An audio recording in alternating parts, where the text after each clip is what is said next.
Hi guys, so we're gonna cook chicken broccoli. So these are the ingredients: chicken breast, carrots, bell pepper, onion, garlic, and of course broccoli.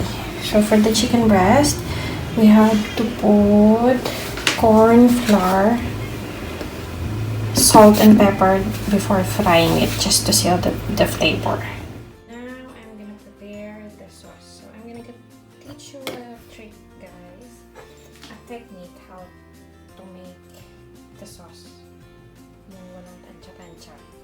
So if you have this kind of sandok or any other sandok like this, you can use it.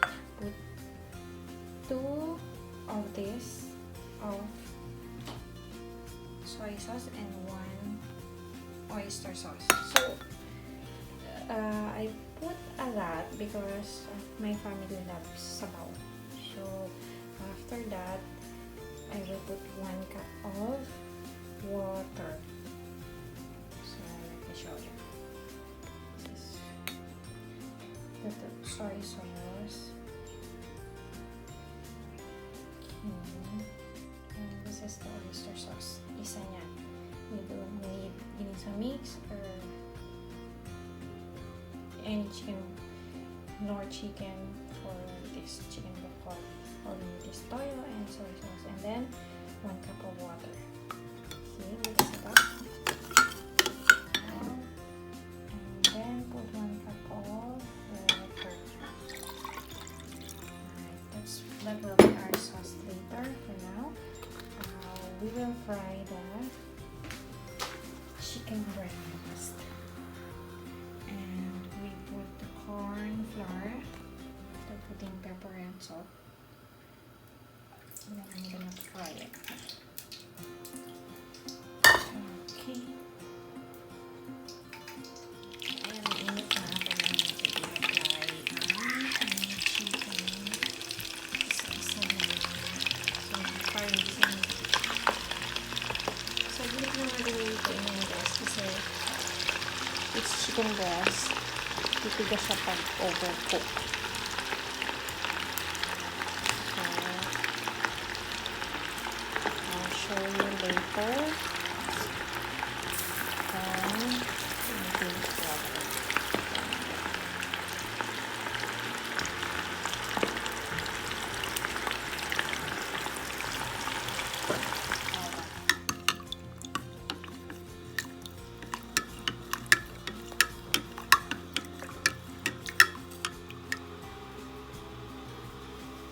Guys, ito na yung oil. Magigising.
para sa akin, medyo salty siya for kids. So, I'm gonna put a little water. Half cup na. So, sa Bawis Life, sa bahay namin, kasi meron kaming kids, and Hepzibah likes to eat with sabaw.